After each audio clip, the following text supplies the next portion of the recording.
ಭಟ್ಕಳದಲ್ಲಿ madam ಅವರು ಈ ಕಾರ್ಯಕ್ರಮವನ್ನು ಜನಸಂಪರ್ಕ ಪ್ರಥಮವಾಗಿ ಇಲ್ಲೇ ಮಾಡಬೇಕು ಅಂತ ಅವಾಗ ನಮಗೆ ಹೇಳಿದರು. ಹಲವಾರು ಕಾರಣಗಳಿಂದ ನಮಗೆಲ್ಲ ಗೊತ್ತಿದೆ, ಇಲ್ಲಿ ಹೇಳಿ ಕೇಳಿ ಯಾವುದೇ ಸಮಸ್ಯೆ ಬರುವುದಿಲ್ಲ. ಇಲ್ಲಿ ಹಲವಾರು ಕಾರಣಗಳಿಂದ ನಿಗದಿಯಾದಂತಹ ಸಭೆಗಳು ಸಹ ಮುಂದೂಡೆ ಆಗಿತ್ತು. 2-3 ಬಾರಿ ಮುಂದೂಡಲ್ಪಟ್ಟಿತ್ತು. ಇವತ್ತು ಯಾವುದೇ ರೀತಿಯಲ್ಲಿ ಈ ಸಭೆಯನ್ನು ಮಾಡಿಯೇ ಮುಗಿಸಬೇಕು ಅಂತ ಹೇಳುವಂತಹ ಒಂದು ಇದರಿಂದ ಮೇಡಮ್ ಅವರು ಇಲ್ಲಿ ಬಂದಿದ್ದಾರೆ. ಅವರಿಗೆ ಮತ್ತೊಮ್ಮೆ ನಾನು ಈ ಕಾರ್ಯಕ್ರಮಕ್ಕೆ ನಾನು ಸ್ವಾಗತವನ್ನು ಕೋರ್ತಾ,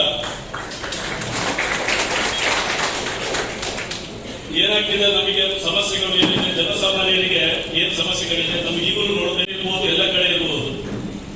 ಪೊಲೀಸ್ ಠಾಣೆಗೆ ಬರುವುದು ತಿಳಿದ್ರೆ ಜನಸಾಮಾನ್ಯರಿಗೆ ಸ್ವಲ್ಪ ಹಿಂಜರಿಕೆನೆ. ಯಾವುದೋ ಕಾರಣಗಳಿಂದ ಒಂದು ಅವರಿಗೆ ಪೊಲೀಸ್ ಠಾಣೆಗೆ ಹೋಗುವುದು ತಿಳಿದ್ರೆ ತಮ್ಮ ಗೌರವಕ್ಕೆ ಚ್ಯುತಿ ಕೊಡ್ತಾರೆ. ಎರಡನೇದು, ಪೊಲೀಸ್ ಇಲಾಖೆಗೆ ಹೋದ್ರೆ ಎಲ್ಲಿ ನಮ್ಮ ಈ ಜನ ನಮ್ಮ ಬಗ್ಗೆ ಆಡ್ಕೊಳ್ತಾರೆ ಅಂತ ಇರ್ತಾರೆ. ಮತ್ತೆ ಕೆಲವು ಸಂದರ್ಭಗಳಲ್ಲಿ ಪೊಲೀಸ್ ಠಾಣೆಗೆ ಹೋದಾಗ ನಮ್ಮವರ ವರ್ತನೆಯೂ ಕೆಲವು ಸಮಯ ಸೇರಿದ ಕಾರಣ ಪೊಲೀಸ್ ಠಾಣೆಗೆ ಹೋಗ್ಲಿಕ್ಕೆ ಹಿಂಜರಿತಾರೆ. ಏನಾಗ್ತದೆ, ಜನರು ಮೇಲಧಿಕಾರಿಗಳಿಗೆ ಹಲವಾರು ಬಾರಿ ದೂರು ಕೊಡ್ತಾರೆ. ನಮ್ಮ ಠಾಣೆಯಲ್ಲಿ ಆಗಬೇಕಾಗಿದ್ದಂತಹ ಕೆಲಸಗಳು, ಠಾಣಾ ಮಟ್ಟದಲ್ಲಿ ಆಗಬೇಕಾಗಿದ್ದಂತಹ ಕೆಲಸಗಳು ಮೇಲಧಿಕಾರಿಯವರೆಗೂ ಹೋಗ್ತಾರೆ. ಇದನ್ನೆಲ್ಲ ಮನಗಂಡು ಜನರ ಸಮಸ್ಯೆಯನ್ನು ಅಲ್ಲೇ ನಾವು ಬೇರೆ ಇಲಾಖೆಗಳೆಲ್ಲ ನಾವು ನೋಡಿರ್ಬೋದು, ಇಲಾಖೆಗಳು ಜನರ ಬಾಗಿಲಿಗೆ ಹೋಗಿ ಅವರ ಸಮಸ್ಯೆಗೆ ಪರಿಹಾರ ಕೊಡ್ತವೆ. ಅದೇ ರೀತಿ ಪೊಲೀಸ್ ಇಲಾಖೆಯಲ್ಲೂ ಸಹ ಜನರ ಸಮಸ್ಯೆಗಳಿಗೆ ಜನರನ್ನು ಕರೆದು ಜನರ ಬಳಿಗೆ ಹೋಗಿ ಅವರ ಸಮಸ್ಯೆಗಳಿಗೆ ಪರಿಹಾರ ನೀಡಬೇಕು ಅಂತ ಹೇಳುವಂತಹ ನಿರ್ದೇಶನಗಳಿರುವುದರಿಂದ ಈ ತರ ಸಭೆಗಳನ್ನು ನಾವು ಆಯೋಜಿಸಲಾಗ್ತಿರ್ತದೆ. ಈ ಎಲ್ಲ ಇದಕ್ಕೆ ನಾವು ಕೆಲವು ಸಂಕ್ಷಿಪ್ತವಾಗಿ ನಮ್ದು ಈ 3 ಠಾಣೆಗಳಿಗೆ ಸಂಬಂಧಪಟ್ಟಾಗೆ ಮಾತ್ರ ಇವತ್ತು ಏನಿದೆ, ಭಟ್ಕಳ ನಗರ, ವೃತ್ತ ಮತ್ತು ಗ್ರಾಮೀಣ ಮತ್ತು ಮುರುಡೇಶ್ವರ ಈ ಠಾಣೆಗೆ ಸಂಬಂಧಪಟ್ಟಾಗೆ ಮಾತ್ರ ನಮಗೆ ನಾನು ಸೂಚನೆಯಾಗಿ ಕೆಲವು ಸಂಗತಿಗಳು, ಪೊಲೀಸ್ ಇಲಾಖೆಯಲ್ಲಿ ಏನೇನು ನಮ್ಮಲ್ಲಿ ವ್ಯವಸ್ಥೆಗಳಿದ್ದಾವೆ, ಏನೇನು ಮಾಡಬೇಕು, ನಮ್ಮಲ್ಲಿ ಏನೇನಿದೆ ಅಂತ ಹೇಳುವಂಥದ್ದನ್ನ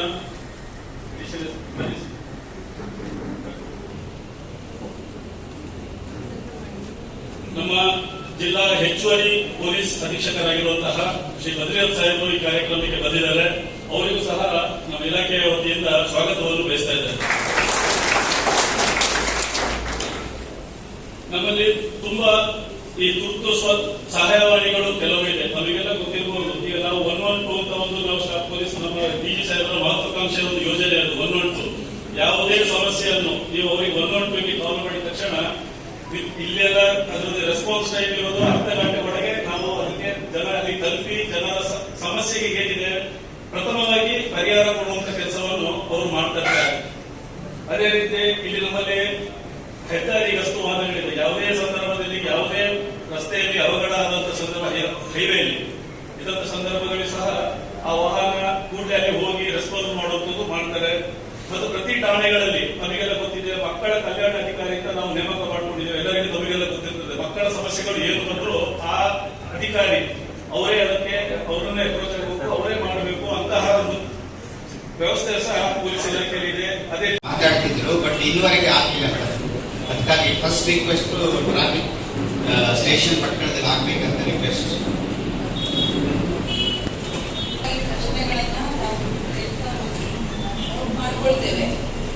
ಕೊನೆಯದಾಗಿ ಒಟ್ಟಿಗೆ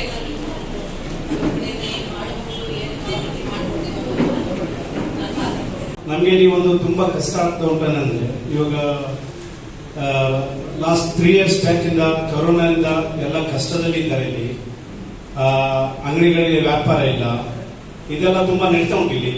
ಆ ಸಮಯದಲ್ಲಿ ಸ್ವಲ್ಪ ನಮ್ಮ ಇಲ್ಲಿ ಪೊಲೀಸ್ ಅವರು ವಾರಕ್ಕೆ ಒಂದ್ಸಲಿ ಓಕೆ ನೋ ಪ್ರಾಬ್ಲಮ್, ಇಲ್ಲ 1 ತಿಂಗಳಿಗೆ ಇದು ಪದೇ ಪದೇ ಇಲ್ಲಿ ಚೆಕಿಂಗ್ ಹಾಕ್ಬಿಟ್ರೆ ನಮ್ಗೆ ತುಂಬಾ ಕಷ್ಟ ಆಗ್ತದೆ. ವ್ಯಾಪಾರ ಎಲ್ಲ ಪಾಪ ಅವ್ರು ಸಾಲ ಎಲ್ಲ ಮಾಡಿ ಇದೆಲ್ಲ ಮಾಡಿ ಬಿಸ್ನೆಸ್ ಮಾಡ್ತಾ ಇದ್ದಾರೆ.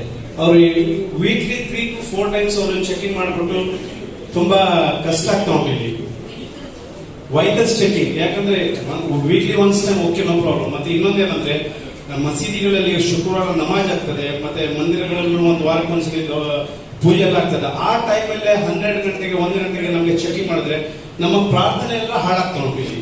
ಅದಕ್ಕೋಸ್ಕರ ಸ್ವಲ್ಪ ನೀವು ನಿಮ್ಮ ಕಡೆಯಿಂದ ಸ್ವಲ್ಪ ಏನಾದ್ರು ಒಂದು ಅರೇಂಜ್ ಮಾಡ್ಬೇಕಂತ ನಮ್ಮಲ್ಲಿ ಕೇಳ್ಕೊಳ್ತೀವಿ. Thank you. ನನ್ನ ಸಮಸ್ಯೆ ಅಲ್ಲ, ನಮ್ಮ ಭಟ್ಕಳ ನಗರದ ಸಮಸ್ಯೆಯನ್ನು ನಾನು ನಿಮ್ಮ ಹತ್ತಿರ ಹೇಳಬೇಕು. ಇಲ್ಲಿ ಭಟ್ಕಳ ನಗರದಲ್ಲಿ ಹಲವು ಹೊಸ ಡಾಂಬರ್ ರಸ್ತೆಗಳನ್ನು ಹಾಕಿದ್ದಾರೆ, ಡಾಂಬರ್ಗಳನ್ನು ಹಾಕಿದ್ದಾರೆ ರಸ್ತೆಗಳಲ್ಲಿ. ಆ ರಸ್ತೆಗಳಲ್ಲಿ ವೈದ್ಯರಿಗೆ ಎದ್ದು ಬಿದ್ದಿದೆ. ಯಾವ ಅನ್ಸೈಂಟಿಫಿಕ್ ರಸ್ತೆಗಳಲ್ಲಿ ಡಾಂಬರ್ ಹಾಕಿದ್ದಾರೆ ದೇವರಿಗೆ ಗೊತ್ತು. ವೈಗೆ ಇಡೀ ರಸ್ತೆಯಲ್ಲಿ ವಿಶೇಷವಾಗಿ ಬಂದರ್ ರೋಡ್, ಆಜಾದ್ ನಗರ ಮತ್ತು ಕೆಲವು ಕಡೆ ವೈಗೆ ಮೇಲೆ ಬಿದ್ದು ಜಾಗ್ತದೆ. ಗಾಡಿ ಹೋಗುವ ಹಾಗಿಲ್ಲ, ಎಲ್ಲ ಎತ್ತಿನ ಗಾಡಿ ಹೋದ ಹಾಗೆ ಹೋಗ್ಬೇಕಾಗ್ತದೆ. ಸ್ವಲ್ಪ ವ್ಯಾಪಾರಿಸಿದ್ರೆ ಅದು ಗಾಡಿ ಬೀಳುವ ಪ್ರಸಂಗ ಬರ್ತದೆ. ಮತ್ತೆ ಯಾರಾದ್ರೂ ಓವರ್ ಟೈಮ್ ಮಾಡುವ ಹಾಗಿದ್ರೆ ಅದು ಇದು ಗಾಡಿ ಬೀಳುತ್ತೆ. ಅದಕ್ಕಾಗಿ ಇದರ ಬಗ್ಗೆ ತಾವು ಗಮನ ಹಂಚಬೇಕು ಅಂತ ಹೇಳಿ ನಾನು ಬಯಸ್ತೇನೆ. ಅಭಿನಂದನೆ ಅಂತ ಹೇಳ್ತೇನೆ. ಯಾಕಂದ್ರೆ ಒಬ್ಬ ವ್ಯಕ್ತಿ ಏನಾದ್ರೂ ಅವ್ರ ಹತ್ರ ಏನಾದ್ರು ಹೇಳ್ಕೊಂಡು ಸ್ಪಂದಿಸ್ತಾರೆ ಅನ್ನೋ ಬಗ್ಗೆ ವಿಶ್ವಾಸ ಇದೆ. ಕಾರಣ ಏನಂದ್ರೆ ಕರಾವಳಿ ಹಬ್ಬ ಬಗ್ಗೆ ಕಾರವಾರದಲ್ಲಿ ಮಾಡಿದಾಗ ನಾನು ಹೋದಾಗ ನಮ್ಗೆಲ್ಲ ರೀತಿಯಲ್ಲಿ ಟೂ ವೀಲರ್ ತುಂಬಾ ಆಗಿದೆ. ಹಿಂದೆ ಫಿಸ್ ಕಮಿಟಿ ಮೀಟಿಂಗ್ ಪ್ರತಿಯೊಂದು ಸಭೆಗೂ ಬಿಡದೆ ನಮ್ಮನ್ನು ಕರೀತಾರೆ ನಮ್ಮ ಪೊಲೀಸ್ ಡಿಪಾರ್ಟ್ಮೆಂಟ್ ಅವರು. ಕಾರಣ ಕೂಡ ನಾವು ಅದಕ್ಕೆ ಸ್ಪಂದಿಸಿ ಹೋಗ್ತಾ ಇದ್ದೇವೆ.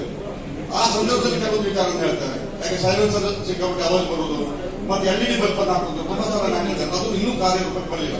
ಮೇಡಮ್ ದಯಮಾಡಿ ಇಂಥದ್ದಲ್ಲ. ಮತ್ತೆ ವೆಹಿಕಲ್ ಟೂ ವೀಲರ್ ಸ್ಪೀಡ್ ಹೋಗುದು. ಈಗಾಗಲೇ ರೋಡ್ ಪರಿಸ್ಥಿತಿ ನಾನು ರೋಡ್ ವಿಚಾರ ನಿಮಗೆ PWD ಸಂಬಂಧಪಟ್ಟದ್ದು, IRB ಸಂಬಂಧಪಟ್ಟದ್ದು ಅದು ನಾನು ಹೇಳ್ತಿಲ್ಲ. ಸೊ ಏನಂತ ಹೇಳಿದ್ರೆ ಈಗಾಗಲೇ ರೋಡ್ ಹಾಳಾಗಿದೆ, ಎಲ್ಲ ಹೊಂಡ ಹಾಳಾಗಿದೆ. ಮತ್ತೆ ವೆಹಿಕಲ್ ಸ್ಪೀಡ್ ಹೋಗುದಿಲ್ಲ, ಟೌನ್ ಹೆಚ್ಚಿಗೆ ಸಿಕ್ಕಾಪಟ್ಟೆ ಹೊಂಡ ಬಿದ್ದು ಪರಿಸ್ಥಿತಿ ಗಂಭೀರ ಇದೆ. ಎಲ್ಲೂ ಈ ಕಡೆಯಿಂದ ರೋಡ್ ಕೂಡ ಸರಿಯಾಗಿದೆ, ಹೊಂಡ ಸರಿ ಮಾಡ್ತಾ ಇಲ್ಲ. ಅದು ಅವರಿಗೆ ಸಂಬಂಧಪಟ್ಟದ್ದು. ಆದ್ರೆ ವೆಹಿಕಲ್ ಅನ್ನ ಟೂ ವೀಲರ್ ಅನ್ನ ಸೈಲೆನ್ಸರ್ ಅನ್ನು ಸಿಕ್ಕಾಪಟ್ಟೆ ಸ್ಪೀಡ್ ಬರಬೇಕು. ಬುಲೆಟ್ ಇರ್ಬೋದು, ಯಾರಿರ್ಬೋದು.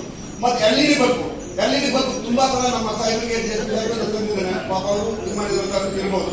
ಸೊ ಅದನ್ನು ಗಂಭೀರವಾಗಿ ನಾವು ಚಿಂತೆ ಮಾಡಬೇಕು. LED ಬಲ್ಪ್ IRB ಅವರು ಹೈವೇ ಮಾಡ್ತಾ ಇದ್ದಾರೆ. ಈಗ ಭಟ್ಕಳ ನಗರ ಭಾಗಕ್ಕೆ ಸಂಬಂಧಪಟ್ಟಂತೆ ಅಂದ್ರೆ ರೂರಲ್ ಏರಿಯಾದಿಂದ ಹೈವೇ ಕ್ರಾಸ್ ಆಗ್ತಿದೆ. ಎಲ್ಲ ಕಡೆ 45 ಮೀಟರ್ಸ್ ಇದೆ. ಬಟ್ ನಮ್ಮ ಟೌನ್ ಏರಿಯಾದಲ್ಲಿ ಅದಕ್ಕೂ ವೈಡಿಂಗ್ ಆಗಬೇಕಿತ್ತು, ಸಾಧ್ಯ ಇಲ್ಲ ಬಿಡಿ. ಯಾಕಂದ್ರೆ ಅಂಗಡಿ ಮಳಿಗೆಗಳಿಗೆ, ವಾಣಿಜ್ಯ ಮಳಿಗೆಗೆ ಸಾಧ್ಯ ಇಲ್ಲ. ಆದ್ರೆ ಅದು ಅಲ್ಟರ್ನೇಟ್ ಆಗಿ ಫ್ಲೈಓವರ್ ಮಾಡಬಹುದಿತ್ತು. ಎಲ್ಲೆಲ್ಲಿ ಫ್ಲೈಓವರ್, ಎಸ್ಪೆಷಲಿ ನಮ್ದು ಸರ್ಕಲ್ ಏನಿದೆ ಅಲ್ಲಿ ಫ್ಲೈಓವರ್ ಆಗ್ಬೇಕು, ಒಂದು 300 ಮೀಟರ್ ಆಗ್ಬೇಕು. ಆನಂತರ ಕೆಳಗಡೆ ಇದೆ ರೋಡ್ ಏನಿದೆ ಅದು ಆಟೋಮೆಟಿಕ್ಲಿ ಸರ್ವಿಸ್ ರೋಡ್ ಆಗಿ ಕನ್ವರ್ಟ್ ಆಗುತ್ತೆ, ಅಂದ್ರೆ ಫ್ಲೈಓವರ್ ಆಗುತ್ತೆ. ಯಾರು ಎಕ್ಸ್ಪ್ರೆಸ್ ಅಲ್ಲಿ ಹೋಗ್ಬೇಕು ಅವರು ಫ್ಲೈಓವರ್ ಮೇಲೆ ಹೋಗ್ಬೇಕು. ಬಟ್ ಈಗ ಏನ್ ಮಾಡಿದ್ದಾರೆ ಅಂತ ಹೇಳಿದ್ರೆ ಅಂಡರ್ ಪಾಸ್ ಸಿಸ್ಟಮ್. ನಿಜವಾಗ್ಲೂ ಹೇಳ್ತೀನಿ, ಕೇವಲ ಈ ರೋಡ್ ಇರುವಾಗಲೇ ಎಷ್ಟೊಂದು ಹೈಯೆಸ್ಟ್ ಆಕ್ಸಿಡೆಂಟ್ ಆಗಿದೆ. ಪೊಲೀಸ್ ರೆಕಾರ್ಡ್ಸ್ ದಾಗ ನೋಡಿ ಎಷ್ಟು ಆಕ್ಸಿಡೆಂಟ್ ಗಳಾಗಿವೆ ಅಂತ ಹೇಳಿ. ಇನ್ನು ಮುಂದೆ ಆಗುವಂತ ಆಕ್ಸಿಡೆಂಟ್ ಗಳನ್ನು ನೀವು ಅಕ್ಸೆಪ್ಟ್ ಮಾಡ್ತೀರಿ ಅಂತ ಹೇಳಿದ್ರೆ ನೀವು ಅಂಡರ್ ಪಾಸ್ ಆಗ್ಲಿಕ್ಕೆ ಬಿಡಿ. ನಮ್ಮ ಪಬ್ಲಿಕ್ ಇಂದ ಬೇಕಾದ್ರೆ ಯಾರಿಗೆ ಬೇಕಾದ್ರೂ ಕೇಳಿ, ಅಂಡರ್ ಪಾಸಿಂಗ್ ನಿಮ್ಗೆ ಯಾರ್ದೋ ಒಪ್ಪಿಗೆ ಇದೆ ಅಂತ ಹೇಳಿ. ಎಲ್ಲರಿಗೂ ಫ್ಲೈಓವರ್ ಬೇಕಲ್ಲ ಮೇಡಮ್, ಇದಿದೆ ಫ್ಲೈಓವರ್ ಆಗ್ಲೇಬೇಕು. ಅಂಡರ್ ಪಾಸ್ಗೆ ನಮ್ಮ ಭಟ್ಕಳದ ಯಾರ್ದು ಒಪ್ಪಿಗೆ ಇಲ್ಲ. ಅವ್ರು ಬಿಟ್ಟು ಜಬರ್ದಸ್ತಿಯಾಗಿ ಮಾಡ್ತೀರ ಅಂತ ಹೇಳಿದ್ರೆ ಇಡೀ ಜಿಲ್ಲಾಡಳಿತ, ಇಡೀ ಪೊಲೀಸ್ ಇಲಾಖೆ ಏನು ದುಷ್ಪರಿಣಾಮದ ನೇರ ಹೊಣೆ ಹೊರಬೇಕಾಗ್ತದೆ. ಆಫೀಸಲ್ಲಿ ಇದೆ ಅದೊಂದು ಭಟ್ಕಳಕ್ಕೆ ಈಗಲ್ಲ, ಭಟ್ಕಳ 93 ಸೂಕ್ಷ್ಮ ಪ್ರದೇಶ ಅಂತೇಳಿ ಪರಿಗಣನೆ ಅಂತ ಕ್ಷೇತ್ರ. ಇಂಥ ಕ್ಷೇತ್ರದಲ್ಲಿ ಎಲ್ಲೇ ಏನೇ ಆದ್ರೂ ಇಮಿಡಿಯೇಟ್ ಪೊಲೀಸ್ ಅನ್ನು ಕಳಿಸಬೇಕು. ಅಂದ್ರೆ ವೇಟಿಂಗ್ ಪೀರಿಯಡ್ ಇರ್ತದೆ. ಅದಕ್ಕೋಸ್ಕರ ಒಂದು KSRP ತುಕಡಿಯನ್ನು ಆದಷ್ಟು ಬೇಗ, ಹೇಗೆ ಅವರು ಟ್ರಾಫಿಕ್ ಇದಕ್ಕೆ ಪಾಯಿಂಟ್ ಕೊಟ್ಟಿದ್ದಾರೆ ಅದೇ ರೀತಿ KSRP ತುಕಡಿಗೂ ಸಹ ಇಲ್ಲಿ ಒಂದು ಕಂಪನಿಯನ್ನು ಮಾಡಿ ಆಲ್ರೆಡಿ ಜಾಗನು ಸೆಲೆಕ್ಟ್ ಮಾಡಿದ್ದಾರೆ. ಇನ್ನು ತನಕ ಯಾಕೆ ಆಗ್ತಿಲ್ಲ ಅಂತ ಗೊತ್ತಿಲ್ಲ. ಏನಾದ್ರು ಕಾನೂನಾತ್ಮಕ ತೊಡಕು ಉಂಟ ಅಂತ ಗೊತ್ತಾಗ್ತಾ ಇಲ್ಲ. ಭಟ್ಕಳ ಒಂದು ಸೂಕ್ಷ್ಮ ಪ್ರದೇಶವನ್ನು ಪರಿಗಣಿಸಿ ಭಟ್ಕಳದಲ್ಲಿ KSRP ತುಕಡಿ ಆದಷ್ಟು ಬೇಗ ಆ ಕಂಪನಿ ಎಸ್ಟಾಬ್ಲಿಷ್ ಆಗಬೇಕು. ಅದಕ್ಕೊಂದು ವ್ಯವಸ್ಥೆ ಬೇಗ ಆಗಬೇಕು. ಹಲವಾರು ವರ್ಷದಿಂದ ಹೆಗಡೆ ಪಂಚಾಯತ್ ನೀವು ನೋಡ್ತಿದ್ರು ಯಾವ ನಮ್ಮಲ್ಲಿ ಪರಿಸ್ಥಿತಿಯಲ್ಲಿ ಆಗುತ್ತೆ. ಹಲವಾರು ಸತಿ ಪ್ರೊಟೆಸ್ಟ್ ಮಾಡಿದ್ದಾರೆ ಆ ಸಂಸ್ಥೆಯಲ್ಲಿ. ಆದ್ರೂ ಪಂಚಾಯತ್ ಅವರಿಂದ ಏನು ಗಮನ ಕೊಡ್ತಿಲ್ಲ ಅಂತ ಪರಿಸ್ಥಿತಿ ಆಗಿದೆ. ಈಗ ಪೊಲೀಸ್ ಅವರಿಗೆ ಗೊತ್ತಾಗಿ ಎಷ್ಟು ಸತಿ ನಾವು ಇಂಟಿಮೇಷನ್ ಕೊಟ್ಟು ಪ್ರೊಟೆಸ್ಟ್ ಮಾಡಿದ್ದಾರೆ. ಈಗ ಸದ್ಯನು ಒಂದು 15 ದಿವಸ ಹಿಂದೆನು ನಾವು DSP ಸಾಹೇಬರಿಂದ ಮಾತಾಡ್ಕೊಂಡು ರಸ್ತೆ ತಡೆಯಿಂದ ಮಾಡ್ತಾರೆ ಅಂತ ಹೇಳೋ ಅವರು ಅದಕ್ಕೆ ಅವಕಾಶವನ್ನು ಕೊಡಲಿಲ್ಲ. ಆದ್ರೆ ಅವರು ಇಮಿಡಿಯೇಟ್ಲಿ ಬಂದ್ಕೊಂಡು ತಹಸೀಲ್ದಾರ್ ವಿಸಿಟ್ ಮಾಡಿದ್ರು. ಆದ್ರೂ ಪಂಚಾಯತ್ ಅವರು ಪ್ರತಿ 3 ದಿವಸ ನಾವು ಕಸ ತೆಗೆದಂತ ಇನ್ನು ಕಸ ತೆಗೆದಿಲ್ಲ. ಅದರಿಂದ ಅಪಘಾತ ಆಗುತ್ತೆ, ನಾಯಿ ಮಧ್ಯದಲ್ಲಿ ಬಂದು ಗಾಡಿ ಆಕ್ಸಿಡೆಂಟ್ ಆಗುತ್ತೆ. ಅದರಿಂದ ರೆಸ್ಪಾನ್ಸಿಬಿಲಿಟಿ ಯಾರು ತಗೊಳ್ತಾರೆ? ಸಾಮರಸ್ಯದ ಬಗ್ಗೆ ಏನು ತೊಂದರೆ ಇಲ್ಲ. ಎಲ್ಲಾ ಸಮಾಜದವರು ಧನ್ಯವಾದಗಳು. ಇನ್ನೊಂದು ಇದೆ, ಸತ್ಯಂ ಬ್ರೂಯ ಪ್ರಿಯಂ ಬ್ರೂಯ ನಬ್ರೂಯ ಸತ್ಯಂ ಪ್ರೇಮ ಅಂತ. ಸತ್ಯ ಹೇಳಬೇಕು, ಸತ್ಯವೇ ಬದುಕು. ಪ್ರಿಯದ ಅದನ್ನ ಹೇಳಬೇಕು. ಅದಕ್ಕೆ ಕೆಲವಷ್ಟನ್ನ ಹೇಳುವಾಗ ಅಪ್ರಿಯವಾದ ಸತ್ಯವನ್ನ ಹೇಳಬಾರ್ದು. ಅದನ್ನ ನಾವು ಮನೆಯಲ್ಲಿ ಕೊಡ್ತೇವೆ ಅಂತ ತಮ್ಮಲ್ಲಿ ಎಲ್ಲರೂ ತುಂಬಾ ಗ್ರಾಮೀಣ ಭಾಗದಲ್ಲಿ ಬದುಕು ತುಂಬಾ ದುಸ್ತರ ಆಗ್ತಾ ಇದೆ. ಅದು ವಿಶೇಷ ಏನಂತ ನಾನು ಹೇಳಲಿಕ್ಕೆ ಆಗ್ತಾ ಇಲ್ಲ. ಮನವಿ ಮೂಲಕ ನಿಮಗೆ ಅರ್ಪಣೆ ಮಾಡ್ತೇನೆ. ಭಟ್ಕಳದ ಮಟ್ಟಿಗೆ ಎಲ್ಲೇ ಆಗದೆ ಇದ್ದಂತ ಒಂದು ನೆಮ್ಮದಿಯನ್ನು ನಾವು ಕಂಡುಕೊಳ್ತಾ ಇದ್ದೇವೆ. ಯಾವ ಮಟ್ಟಿಗೆ ಎಲ್ಲಾ ಸಮುದಾಯದವರಿಗೂ ನಾನು ಒಬ್ಬ ಕೃಷಿ ಆರ್ಗ್ಯಾನಿಕ್ ಫಾರ್ಮರ್ ಆಗಿ ಕೃಷಿಕ ಸಮಾಜದಿಂದಲೂ ಹೋಗಿ ಎಲ್ಲ ಜನತೆ ಪರವಾಗಿ ನಾನು ನಮ್ಮ ಎಲ್ಲಾ ಇಲಾಖೆಯವರಿಗೂ ಅಭಿನಂದನೆ ಸಲ್ಲಿಸ್ತೇನೆ. ಬಂದಂತ ಎಲ್ಲ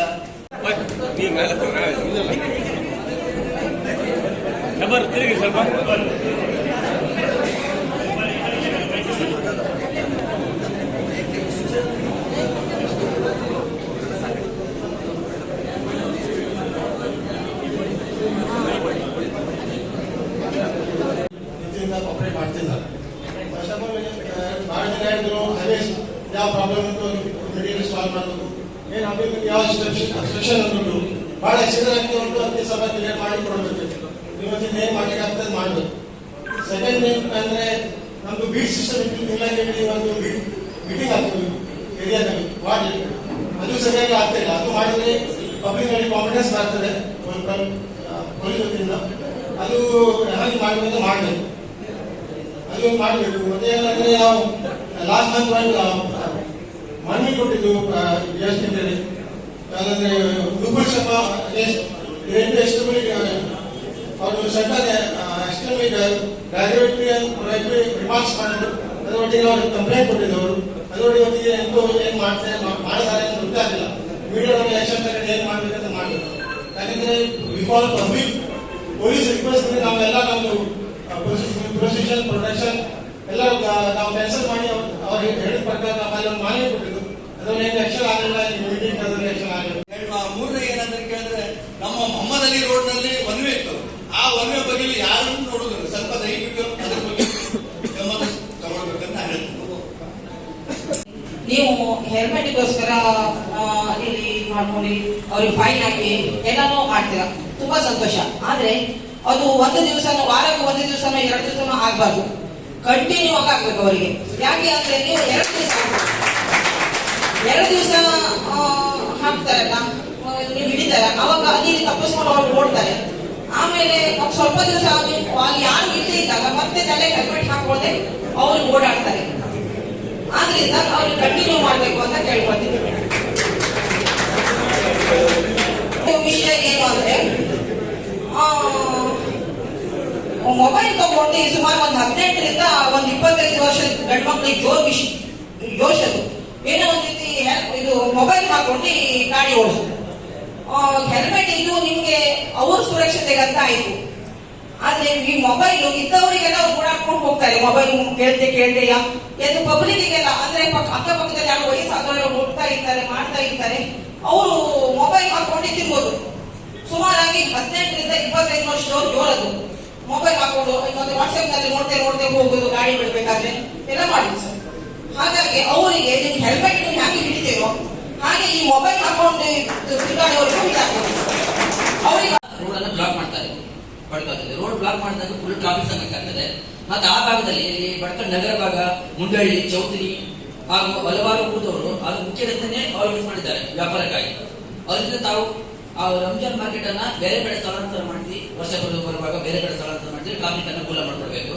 ಮತ್ತೊಂದು ವಿಷಯ ಏನಂದ್ರೆ, ಮಾರಿಕಾಂಬ ದೇವಸ್ಥಾನ ಎದುರುಗಡೆ ಮಟನ್ ಮಾರ್ಕೆಟ್ ಅಂತ ಇದೆ. ಗೋ ನಿಷೇಧ ಕಾನೂನು ಇದ್ರೂ ಕೂಡ ಗೋವನ್ನ ವಧೆ ಮಾಡ್ತಾ ಇದ್ದಾರೆ ಈಗಲೂ ಕೂಡ.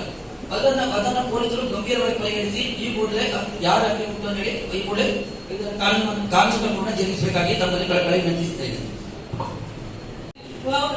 ದುಡ್ಡಿನ ಹಾಗೆ ಒಂದೇ ರೇಟ್ ಮಾಡಬೇಕು. 1 ಕಿಲೋಮೀಟರ್ಗೆ ಎಷ್ಟಾಗ್ತದೆ, ಒಂದು ಮಕ್ಕಳಿಗೆ ಯಾವ್ದು ಇದು ಭಟ್ಕಳ, ಮುಂಡಳ್ಳಿ, ಸರ್ಪಕಟ್ಟೆ ಮತ್ತೆ ಯಾವುದೇ ಇದ್ದಾರೆ ಆ ರೇಟ್ ಮೇಲೆ ಒಬ್ಬರಿಗೆ ಒಂದೊಂದೇ ತರ ಮಾಡ್ತಾರೆ. ಈಗ ಹೆಚ್ಚು ಕಡಿಮೆ ಆಗ್ತಾ ಇದೆ, ಎಲ್ಲರೂ ಒಂದೇ ರೇಟ್ ಆಗ್ತಾ ಇದ್ದಾರೆ. ಅದಕ್ಕೆ ನಮಗೂ ಹೊಣೆ ಆಗ್ಬಾರ್ದು, ಅವರು ಚಾಲಕರಿಗೂ ಲಾಸ್ ಆಗ್ಬಾರ್ದು. ಆ ತರ ಯಾವ್ದಾದ್ರು ಒಂದು ಕಾನೂನು ತಗೊಂಡು ಸರಿಯಾಗಿ ತಿಳುವಳಿಕೆ ಕೊಟ್ಟು ಸರಿಯಾಗಿ ಮಕ್ಕಳು ತಗೊಂಡೋಗಿ ಮತ್ತೆ ಸರಿಯಾಗಿ ಟೈಮಿಗೆ ತಗೊಂಡ್ ಬಂದ್ರೆ ಅದೇ ಒಂದು ದೊಡ್ಡ ಕೆಲಸ ಅಂತ ನಾನು ಹೇಳ್ತಾ ಇದ್ದೀನಿ. ಮತ್ತೆ ಭಟ್ಕಳದಲ್ಲಿ ಎಲ್ಲ ಸಮಾಜ ಬಾಂಧವರಿಗೆ ನಾನು ಒಂದು ಕೇಳ್ಕೊಳ್ತೇನಂತಂದ್ರೆ, ಯಾವುದೇ ಒಂದು ಯಾರೋ ಒಂದು ಏನೋ ಒಂದು ಗಲಾಟೆ ಮಾಡ್ತಾರೆ, ಏನೋ ಮಾಡ್ತಾರೆ, ಅದು ದೊಡ್ಡ ತರ ಬೆಳ್ಕೊಂಡು ಹೋಗ್ಬಾರ್ದು. ಯಾರು ಗಲಾಟೆ ಮಾಡ್ತಾರೆ ಅಂದ್ರೆ ಅವರು ಎಲ್ಲ ಸಮಾಜದವ್ರು ಸೇರ್ಕೊಂಡು ಅಲ್ಲೇ ಒಂದು ಪರಿಹಾರ ಕೊಟ್ಟು ಅವ್ರಿಗೆ ಅಲ್ಲೇ ಒಂದು ಸಾಲ ಮಾಡಿ ಎಲ್ಲ ಅಣ್ಣ ಇರ್ಬೇಕಂತ ನಾವು ಅಷ್ಟೇ. ಎಲ್ಲ ತೊಂದರೆ ಆಗ್ತಲ್ಲ, ಒಂದೇ ನೀರು ಕುಡಿದು ಒಂದೇ ಇದು ಕೊಂಚ ಬೇರೆ ಹಾಕಿದ್ರು ಎಲ್ಲ ಒಂದಾಗಿ ಒಕ್ಕಟ್ಟಾಗಿ ಹೋಗೋಣ, ನಮ್ಮ ಊರಿಗೆ ನಮ್ಮ ಮಕ್ಕಳು ನಮ್ದಂತ ಮಾಡ್ಕೊಳ್ಳೋಣ ಅಂತಂದ್ರೆ ನಾನು ಅದನ್ನು ಕೇಳ್ಬೋದು. ಅಕ್ರಮ ಚಟುವಟಿಕೆ ಪೇಪರ್ ಅಲ್ಲಿ ಮಾತ್ರ ಅದು ಬಂದಾಗಿದೆ ಅಂತ ಬಂದಿದೆ ಅಷ್ಟೇ ಬಿಟ್ಟರೆ ಅಕ್ರಮ ಚಟುವಟಿಕೆಗಳು ಬಂದಾಗಿಲ್ಲ. ಬಹಳಷ್ಟು ಗಾಂಜಾ ಮಕ್ಕಳೆಲ್ಲ ಗಾಂಜಾ ಸೇರಿಕೊಂಡು ಇದು ಮಾಡ್ತಿದ್ದಾರೆ. ಅದು ಮೇಡಮ್ ತಮ್ಮ ದಯಮಾಡಿ ನಾವು ಪೇಪರ್ ನೋಡಿದ್ರೆ ಮೇಡಮ್ ಅವರು ಬಂದ ಮೇಲೆ ಬಹಳಷ್ಟು ಬದಲಾವಣೆ ಆಗಿದೆ ಅಂತ ಹೇಳಿದರೆ ನನ್ನ ಅನಿಸಿಕೆ ಪ್ರಕಾರ ಪೇಪರ್ ಅಲ್ಲಿ ಮಾತ್ರ ಆಗಿದೆ ಅಂತ ನನ್ನ ಭಾವನೆ. ಇದು ಮೇಡಮ್ ಅದ್ರ ಬಗ್ಗೆ ಬಹಳಷ್ಟು ಬಂದ್ ಮಾಡುವಂತ ಕೆಲಸ ಆಗ್ಬೇಕಂತ ನನ್ನ ಮನವಿ. ದೂರ್ಪಳ್ಳಿ ಕ್ರಾಸ್ ನಲ್ಲಿ ನ್ಯಾಷನಲ್ ರೋಡಿಗೆ ಬಂದು ಅವ್ರು ಲೆಫ್ಟಿಗೆ ಬರ್ಬೇಕು. ಅವ್ರಿಗೆ ಪಾಪ ಅನಿವಾರ್ಯತೆಯಿಂದ ಅವರು ರೈಟ್ ನಲ್ಲೇ ಹೋಗಿ ಐಟಿ ಎದುರುಗಡೆ ಹೋಗ್ಕೊಂಡು ಅಲ್ಲಿ ಬಹಳ ಕಷ್ಟದಲ್ಲಿ ಅವ್ರು ರೋಡ್ ಪಾಸ್ ಮಾಡ್ತಾರೆ. ಅದಕ್ಕಾಗಿ ದಯಮಾಡಿ ಅಲ್ಲಿ ಒಬ್ರು ಪೊಲೀಸರಿಗೆ ಇಟ್ಟು 1-2 ನಿಮಿಷ ವೆಹಿಕಲ್ ಅನ್ನು ಸ್ಟಾಪ್ ಮಾಡಿಸಿ ಸೀನಿಯರ್ ಸಿಟಿಜನ್ರಿಗೆ ಮತ್ತು ಮಹಿಳೆಯರಿಗೆ ರೋಡ್ ಕ್ರಾಸ್ ಮಾಡುವಾಗ ಒಂದು ಅನುಕೂಲತೆ ಮಾಡಿಕೊಡ್ಬೇಕು. ಮತ್ತು ಆ ವೆಹಿಕಲ್ ಅನ್ನು ಅಲ್ಲೇ ಆ ಸ್ಥಳದಿಂದ ಅವರು ರೋಡ್ ಕ್ರಾಸ್ ಮಾಡಿ ರೈಟಿಗೆ ಬರಬೇಕು. ಅವರು ಲೆಫ್ಟ್ ಸೈಡ್ ಅನ್ನು ಅತಿಕ್ರಮಣ ಮಾಡಿಕೊಂಡು ನಾವು ಲೆಫ್ಟ್ ಬರುವಾಗಲೂ ನಮ್ಗೆ ಮುಂದ್ಕೊಂಡೆ ಬರ್ತಾರೆ. ಒಂದು 3 ತಿಂಗಳಿಗೆ ಒಂದು ಸಲ ಆದರೂ ಜನಸಂಪರ್ಕ ಸಭೆ ರೆಗ್ಯುಲರ್ ಆಗಿ ಭಟ್ಕಳದಲ್ಲಿ ನಡೀಬೇಕಂತ ಈ ಸಂದರ್ಭದಲ್ಲಿ ತಮ್ಮಲ್ಲಿ ಕೇಳಿಕೊಳ್ತಾ ಇದ್ದೇನೆ. ಇನ್ನೊಂದು ವಿಚಾರ, ನಾವು ಪೊಲೀಸರು ಅಲ್ಲಿ ಚೆಕ್ ಮಾಡ್ತಾರೆ, ಅವರು ಡೈಲಿ ಮಾಡಬೇಕು ಅಥವಾ ಅವ್ರು ಚೆಕ್ ಮಾಡಬಾರ್ದು ಅನ್ನೋ ರೀತಿಯಲ್ಲೆಲ್ಲ ನಾವು ಮಾತಾಡ್ತೀವಿ. ಆದ್ರೆ ಇದಕ್ಕೆ ಏನು ಕಾರಣ ಅನ್ನೋದ್ರ ಬಗ್ಗೆ ಯಾರು ಕೂಡ ತಿಳ್ಕೊಳ್ಳಿಕ್ಕೂ ಸಹ ಹೋಗುದಿಲ್ಲ. ನಾವು ಯಾಕೆ RTO ಮತ್ತೆ ಪೊಲೀಸ್ ಇಲಾಖೆಯಿಂದ ಒಂದು ಅವೇರ್ನೆಸ್ ಅನ್ನ ಕ್ರಿಯೇಟ್ ಮಾಡಬಾರ್ದು? ಅಂದ್ರೆ ಅವೇರ್ನೆಸ್ ಡ್ರೈವ್ ಅಂತ ಒಂದು ತಿಂಗಳಿಗೋಸ್ಕರ ಮಾಡಿದ್ರೆ ಇದರಲ್ಲಿ ಲೈಸೆನ್ಸ್ ಕೆಲವರು ಇರುವುದಿಲ್ಲ, ಕೆಲವರ ಹತ್ರ ಇನ್ಶೂರೆನ್ಸ್ ಇರುವುದಿಲ್ಲ, ಕೆಲವರದ್ದು ಸಮಸ್ಯೆ ಇರ್ತದೆ. ನಾವು ಫ್ರೆಂಡ್ಲಿ ಆಗಿ ಅವರ ಜೊತೆ ಜನರ ಜೊತೆ ನಾವು ಬೆರೆತರೆ ಅವರಿಗೆ ಒಂದು ಕೌಂಟರ್ ನ ರೆಡಿ ಮಾಡಿ ಅವರಿಗೆ ಇನ್ಶೂರೆನ್ಸ್ ಅವರಿಂದ ಅಥವಾ RTO ಅವರಿಂದ ಒಂದು ಸಹಾಯವಾಣಿ ತರ ಮಾಡಿ ಏನಾದ್ರು ಒಂದು ಮಾಡ್ಲಿಕ್ಕಾದ್ರೆ ಎಲ್ಲರಿಗೂ ಕೂಡ ಇವಾಗ ಹೇಳಿದ್ದಾರೆ ಸರ್ 18 ವರ್ಷದವರ ಹತ್ರ ಲೈಸೆನ್ಸ್ ಇರುವುದಿಲ್ಲ ಅಂತ. ಲೈಸೆನ್ಸ್ ಅಂದ್ರೆ ಯಾಕಂದ್ರೆ ಅವರಿಗೆ ಅವೇರ್ನೆಸ್ ಇರುವುದಿಲ್ಲ. ಹಾಗಾಗಿ ನಾವು ಚೆಕಿಂಗ್ ಮಾಡ್ತೇವೆ, ಫೈನ್ ಹಾಕ್ತೇವೆ, ಇದು ಮಾಡ್ತೇವೆ, ಅದು ಮಾಡ್ತೇವೆ. ಅದಕ್ಕಿಂತ ಅವೇರ್ನೆಸ್ ಕ್ರಿಯೇಟ್ ಮಾಡೋದ್ರಿಂದ ಜನರಲ್ಲಿ ಸಾಕಷ್ಟು ಅವರಿಗೆ ಈಸಿ ಆಗುವಾಗ ಮಾಡಿ. ಸಡನ್ಲಿ ಬಂದು ಇಂಡಿಕೇಟರ್ ಹಾಕ್ಬಿಡ್ತಾರೆ, ನಮ್ಗೆ ಏನು ಕನ್ಫ್ಯೂಸ್ ಆಗುತ್ತೆ, ಎಲ್ಲಿ ಹೋಗ್ತಾ ಇದ್ದಾರೆ ನಿಮ್ಮ ಅಂತ. ಅದನ್ನ please and regarding the school vans, please now you have to limit the speed. ಲಕ್ಷಾಂತರ ಪ್ರವಾಸಿಗರು ಮುರುಡೇಶ್ವರ ಬಂದು ಹೋಗ್ತಾರೆ. ಆದ್ರೆ ಬೀಚ್ ಅಲ್ಲಿ ಬಹಳ ವಸ್ತಿನ ಅನಾಹುತ ಆಗ್ತದೆ. ಇದುವರೆಗೂ ನಾವು ನಮ್ಮ ಪೊಲೀಸ್ ಇಲಾಖೆ ಎಚ್ಚೆತ್ತುಕೊಂಡ್ರು ಅನಾಹುತ ಆಗ್ತದೆ. ಯಾಕಂದ್ರೆ ಅಲ್ಲಿ ಈಗಾಗಲೇ ಗ್ರಾಮ ಪಂಚಾಯತ್ ಅವರು ಒಂದು ಮೈಕ್ ಮೂಲಕ ಪ್ರಕಟಣೆ ಮಾಡಿಸ್ತಾರೆ. ಆದ್ರೆ ಪೊಲೀಸ್ ಇಲಾಖೆನೂ ಒಂದು ಮೈಕ್ ಮೂಲಕ ಪ್ರಕಟಣೆ ಮಾಡಿಸಬೇಕು. ಯಾಕಂದ್ರೆ ಅಲ್ಲಿ ಸಾಕಷ್ಟು ನಾಮಫಲಕ ಇದ್ರು ಲೈಫ್ ಗಾರ್ಡ್ ಇದ್ರು ಅನಾಹುತಗಳು ಆಗ್ತವೆ. ಮಾನ್ಯ SP ಮೇಡಮ್ ಅವರು, ಜಿಲ್ಲಾಧಿಕಾರಿ ಅವರು ಮತ್ತೆ CO ಅವರ ಜೊತೆ ಅದನ್ನು ಚರ್ಚೆ ಮಾಡಿ ಇನ್ನು ಮುಂದೆ ಅನಾಹುತ ಆಗದ ರೀತಿಯಲ್ಲಿ ನೋಡ್ಕೊಳ್ಳೋದು, ಹೆಚ್ಚಿನ ಲೈಫ್ ಗಾರ್ಡ್ ಹಾಕ್ಬೇಕು.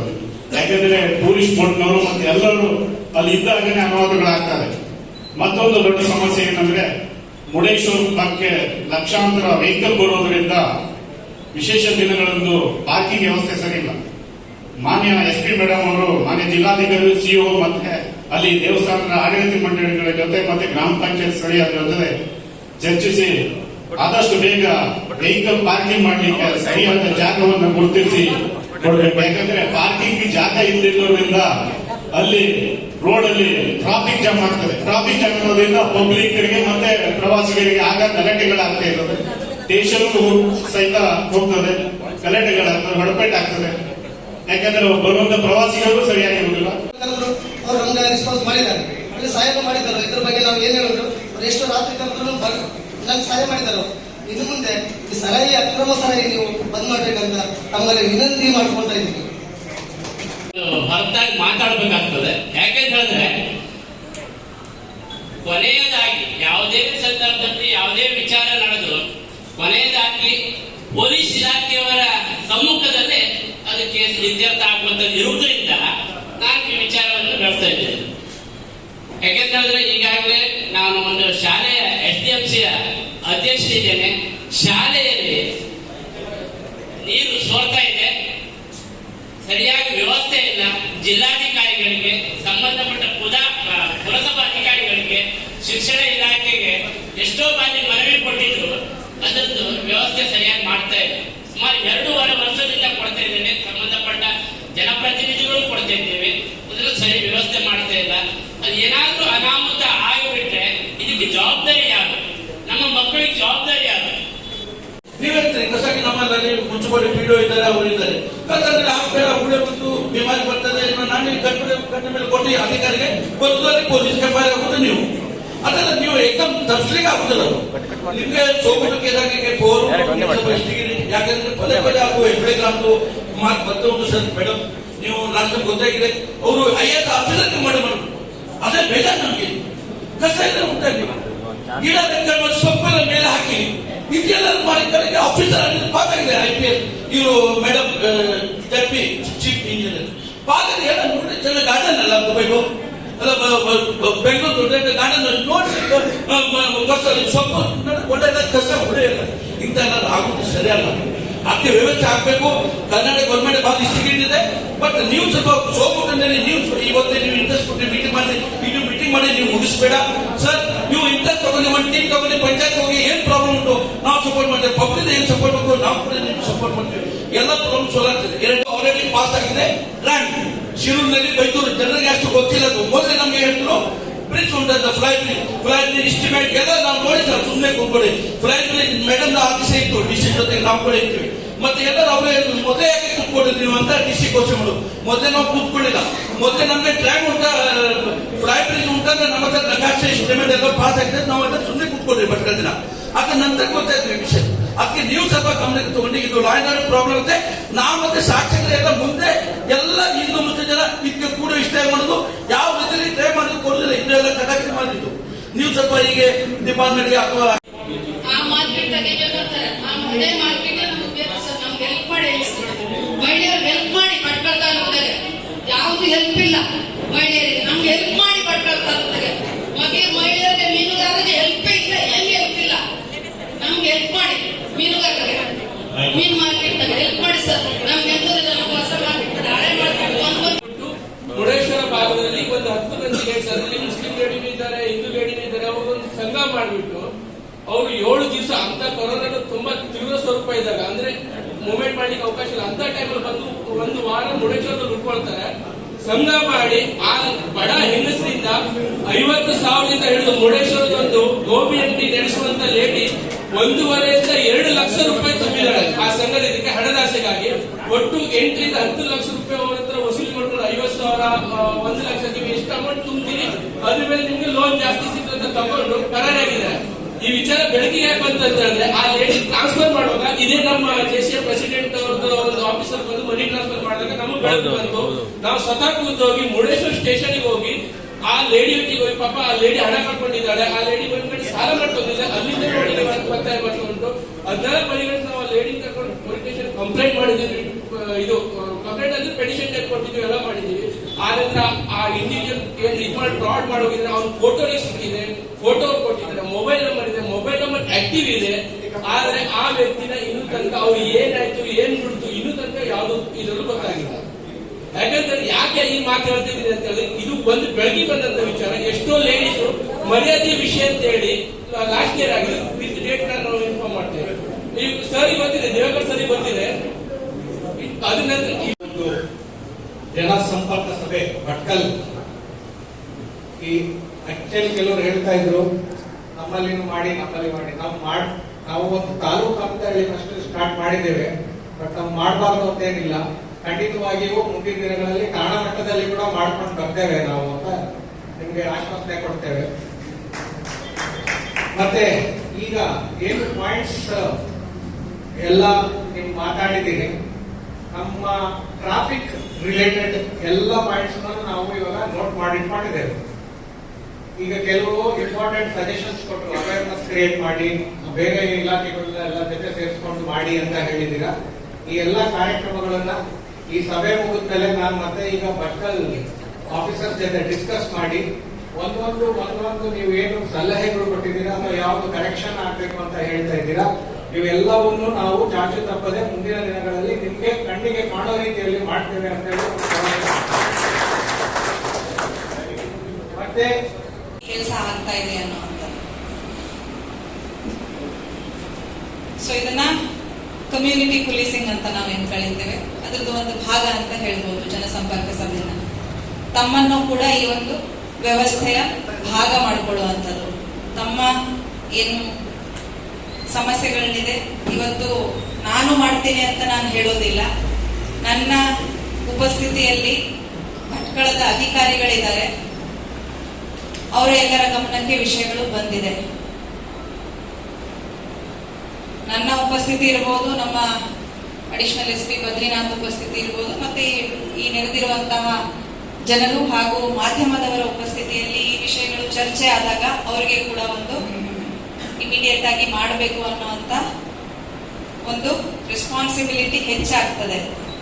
ಯಾಕಂದ್ರೆ ಅದು ಇಂಥ ಒಂದು ಫೋರಂ ಅಲ್ಲಿ ಚರ್ಚೆ ಆದಾಗಲೇ ಅದು ಜನರಿಗೆ ನಿಜವಾಗ್ಲೂ ಅದರಿಂದ ಸಮಸ್ಯೆ ಆಗ್ತಾ ಇದೆ ಅನ್ನುವಂಥದ್ದು. ಡೈರೆಕ್ಟ್ ಆಗಿ ತಮ್ಮ ಸಮಸ್ಯೆಗಳ ವಿಷಯಕ್ಕೆ ಬಂದಾಗ ನಾವು ಬ್ರೀಫ್ ಆಗಿ ನೋಡಿದ್ರೆ ಕೆಲವು ವಿಷಯಗಳನ್ನ ಮೇನ್ ಆಗಿ ತಾವು ಹೇಳ್ತಾ ಇರುವಂತದ್ದು ಅಗೇನ್ ಪೊಲೀಸ್ಗೆ ಸಂಬಂಧಿಸಿದ್ದು ಟ್ರಾಫಿಕ್ ವಿಚಾರ. ಟ್ರಾಫಿಕ್ ಅಂದ್ರೆ ಕೆಲವು ಕಡೆ ನೀವು ಹೇಳಿದ್ರಿ ಪಾರ್ಕಿಂಗ್, ಅಲ್ಲಲ್ಲಿ ಹೆವಿ ವೆಹಿಕಲ್ಸ್ ಮಾರ್ಕೆಟ್ ಅಲ್ಲಿ ಪಾರ್ಕ್ ಮಾಡ್ತಾರೆ, ಕೆಲವೆಲ್ಲ ಮೀನಿಂದು ಇದನ್ನ ನೀರು ಬೀಳಿಸ್ಕೊಂಡು ಟೌನ್ ಅಲ್ಲಿ ಎಲ್ಲ ಹೋಗ್ತದೆ, ವೆಹಿಕಲ್ಸ್ ರ್ಯಾಶ್ ಆಗಿ ಹೋಗ್ತಾರೆ, 2 ವೀಲರ್ಸ್ ಹಾಂಕಿಂಗ್ ಪಾರ್ಕ್ ಮಾಡ್ತಾರೆ, ಮತ್ತೊಂದು ಕ್ಲಿಯರಿಂಗ್ ಲೈಟ್ಗಳನ್ನ ಹೆಡ್ಲೈಟ್ಗಳನ್ನ ಹಾಕೊಂಡು ಹೋಗ್ತಾರೆ, ಸೈಲೆನ್ಸರ್ ತೆಗೆದಿರ್ತಾರೆ, ಲೈಸೆನ್ಸ್ ಇಲ್ಲದೆ ಮೈನರ್ ಮಕ್ಕಳು ರೈಡ್ ಮಾಡ್ತಾರೆ. ಇದೇ ಮುಂತಾದ ವಿಷಯಗಳನ್ನ ನೀವು ಚರ್ಚೆ ಮಾಡಿದ್ದೀರಾ. ಇದ್ರ ಬಗ್ಗೆ ಒಂದು ಕಾಂಪ್ರಿಹೆನ್ಸಿವ್ ಆಗಿ ಮೊದಲನೇದು ಟೌನ್ ಅಲ್ಲಿ ಸ್ಪೆಸಿಫಿಕ್ ಆಗಿ ಟ್ರಾಫಿಕ್ ಅನ್ನ ಮ್ಯಾನೇಜ್ ಮಾಡೋದ್ರ ಕುರಿತು ನಾವು ಅಂತಲ್ಲ, ಅದನ್ನ ಮುನ್ಸಿಪಲ್ ಕೌನ್ಸಿಲ್ ಜೊತೆಗೆ ಪುರಸಭೆ ಜೊತೆಗೆ ಪೊಲೀಸ್ ಇಲಾಖೆಯವರು ಕೂತ್ಕೊಂಡು ಒಂದು ಪ್ರಾಪರ್ ಆಗಿ ಡಿಸೈನ್ ಅನ್ನ ಡ್ರಾ ಮಾಡ್ಕೊಳ್ಳಿಕ್ಕೆ ನಾನು ಇವತ್ತು ಮಾತಾಡಿದ್ದೇನೆ ನಮ್ಮ DSP ಭಟ್ಕಳ ಅವರ ಜೊತೆಗೆ. ಪ್ರಾಪರ್ ಆಗಿ ಎಲ್ಲೆಲ್ಲಿ ನಮಗೆ 1 ಸೈಡ್ ಪಾರ್ಕಿಂಗ್, ಆಲ್ಟರ್ನೇಟ್ ಪಾರ್ಕಿಂಗ್ ಮಾಡ್ಬೋದು, 2 ವೀಲರ್ ಪಾರ್ಕಿಂಗ್ ಎಲ್ಲಿ, 4 ವೀಲರ್ ಪಾರ್ಕಿಂಗ್ ಎಲ್ಲಿ 1 ವೇ ಅಗತ್ಯತೆ ಇದೆ, ಎಲ್ಲಿ ನೋ ಎಂಟ್ರಿ ಕೊಟ್ಕೊಳ್ಬೇಕು, ಅದೆಲ್ಲನೂ ಡೀಟೇಲ್ ಆಗಿ ಐ ಥಿಂಕ್ ನಮಗೆ ಮತ್ತೆ ಪುರಸಭೆದೆ ಹಾಗೂ ಇತರ ಮಾರ್ಕೆಟ್ ಅಲ್ಲಿ ಸ್ಟೇಕ್ ಹೋಲ್ಡರ್ಸ್ ಬರ್ತಾರೆ, ನಮಗೆ ಅಂಗಡಿ ಮುಗ್ಗಟ್ಟುಗಳು ಬರ್ತದೆ, ಅವರೆಲ್ಲರ ಜೊತೆಗೆ ಚರ್ಚೆ ಮಾಡಿಕೊಂಡು ಒಂದು ಪ್ಲಾನ್ ಮಾಡಿ ನಮಗೆ DC ಅವರಿಗೆ ನಾವು ಸಬ್ಮಿಟ್ ಮಾಡಿ ನೋಟಿಫೈ ಮಾಡಿಕೊಂಡು ಅದರ ಪ್ರಕಾರ ಇಂಪ್ಲಿಮೆಂಟ್ ಮಾಡ್ತೇವೆ ಅನ್ನುವಂಥದ್ದನ್ನ ಈ ಒಂದು ಸಂದರ್ಭದಲ್ಲಿ ನಾನು ಹೇಳಲಿಕ್ಕೆ ಪ್ರಯತ್ನ ಪಡ್ತೇನೆ. ಅದೇ ರೀತಿ ವೈಲೇಷನ್ಸ್ ಏನ್ ಹೇಳ್ತಾ ಇದ್ದೀರಾ ಡ್ರೈವ್ ರೂಪದಲ್ಲಿ ಇನ್ನು ಮುಂದೆ ರುಟೀನ್ ಆಗಿ ವೀಕ್ಲಿ ನಾವು ಒಂದೊಂದು ವಿಷಯದ ಬಗ್ಗೆ ಒಂದೊಂದು ದಿನಕ್ಕೆ ಫೈನ್ಗಳನ್ನ ಹಾಕ್ತೇವೆ. ಅದರಲ್ಲಿ ಮುಖ್ಯವಾಗಿ ಒಂದು ವಿಷಯ ಪ್ರಸ್ತಾಪ ಮಾಡಿದರು, ಅದನ್ನ ನಾವು ಮಾಡಬಹುದಾ ಅನ್ನುವಂಥದ್ದು ಎಕ್ಸ್ಪ್ಲೋರ್ ಮಾಡ್ತೇವೆ. ಅದೇನು ಹೆಲ್ಮೆಟ್ ಅನ್ನ ಅವ್ರಿಗೆ ಫೈನ್ ಹಾಕೋ ಬದಲು ಅವರೇ ಪರ್ಚೇಸ್ ಮಾಡ್ಲಿಕ್ಕೆ ಅವಕಾಶ ಮಾಡಿ ಅದೇ ದುಡ್ಡಿನಿಂದ ಅಂತ. It's a very welcome suggestion. ಅದನ್ನ ಮಾಡಬಹುದಾ ಅನ್ನುವಂಥದ್ದನ್ನ ನೋಡಿಬಿಟ್ಟು ನಾಳೆ ನಮಗೆ ಅದರಿಂದ ಬೇರೆ ರೀತಿಯಾದಂತಹ ಪೊಲೀಸ್ ಇಲಾಖೆಗೆ ಯಾವುದೇ ಒಂದು ಪೆಟ್ಟು ಮಾಡಿ ತೋರಿಸದೇ ಇರೋ ರೀತಿಯಲ್ಲಿ ಮಾಡ್ಲಿಕ್ಕೆ ಪ್ರಯತ್ನ ಪಡ್ಲಿಕ್ಕೆ ನಾವು ಪ್ರಯತ್ನಿಸ್ತೇವೆ. ಯಾಕಂದ್ರೆ ಹೆಲ್ಮೆಟ್ ಇಲ್ಲದೆ ಓಡಾಡುವಂಥದ್ದು ನಮಗೆ ಏನು ಅದರಿಂದ ಆಗೋದಲ್ಲ, ಯಾರು ಓಡಾಡ್ತಾ ಇದ್ದಾರೆ ಅವ್ರಿಗೆ ಅದರಿಂದ ಸಮಸ್ಯೆ ತಪ್ಪಿದ್ದಲ್ಲ. ಹೆಲ್ಮೆಟ್ ಇಲ್ಲದೆ ಬಿದ್ರೆ ವ್ಯತ್ಯಾಸಗಳು ನಮಗೆ ಗೊತ್ತಿದೆ ಏನಾಗ್ತದೆ ಅನ್ನುವಂಥದ್ದು.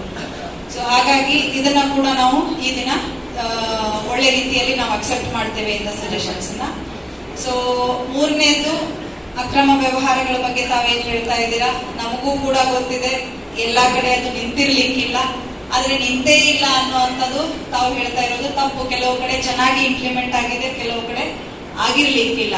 ನಾನಿವತ್ತು ಸ್ಟ್ರಾಂಗ್ ಆಗಿ ಈ ಒಂದು ವಿಷಯನ ನಮ್ಮ ಅಧಿಕಾರಿಗಳಿಗೆ ಕನ್ಸರ್ನ್ 3 ಠಾಣೆ, ಭಟ್ಕಳ ಟೌನ್ ಇರ್ಬೋದು, ರೂರಲ್ ಇರ್ಬೋದು, ಮುರುಡೇಶ್ವರ ಇರ್ಬೋದು, 3 ಅಧಿಕಾರಿಗಳು ಇಲ್ಲಿದ್ದಾರೆ. ನಮಗೆ ಈ ಒಂದು ವಿಷಯದ ಬಗ್ಗೆ ಸ್ಟ್ರಾಂಗ್ ಆಗಿ ಸ್ಟರ್ನ್ ಆಗಿ ಆಕ್ಷನ್ ತಗೊಳ್ಳುವಂಥದ್ದು, ಮಟ್ಕ ಇರ್ಬೋದು, ಜೂಜಾಟ ಇರ್ಬೋದು, ಹಾಗೆ ಬೇರೆ ಏನು ಮದ್ಯ ಮಾರಾಟ ಮಾಡ್ತಾ ಇದ್ದಾರೆ ಚಿಕ್ಕ ಪುಟ್ಟ ಅಂಗಡಿಗಳಲ್ಲಿ ಅನ್ನುವಂಥದ್ದು ಸ್ಟ್ರಾಂಗ್ ಆಗಿ ಆಕ್ಷನ್ ತಗೊಂಡು, ನಾನು ಸ್ಟ್ಯಾಟಿಸ್ಟಿಕ್ಸ್ ತಗೊಳ್ಳೋದಲ್ಲದೆ ನಾವು ಫಾಲೋ ಅಪ್ ಇದ್ರ ಬಗ್ಗೆ ನಮ್ಮ ಮಾಧ್ಯಮದ ಮುಖಾಂತರ ಈ ಒಂದು ಜನಸಂಪರ್ಕ ಸಭೆದು ಫಾಲೋ ಅಪ್ ಮೇ ಬಿ 1 ತಿಂಗಳು ಕಳೆದ ನಂತರ ತಮಗೆ ಕೊಡ್ಲಿಕ್ಕೆ ಇಷ್ಟಪಡ್ತೇವೆ. ಏನ್ ನಾವು ಮಾಡಿದ್ವಿ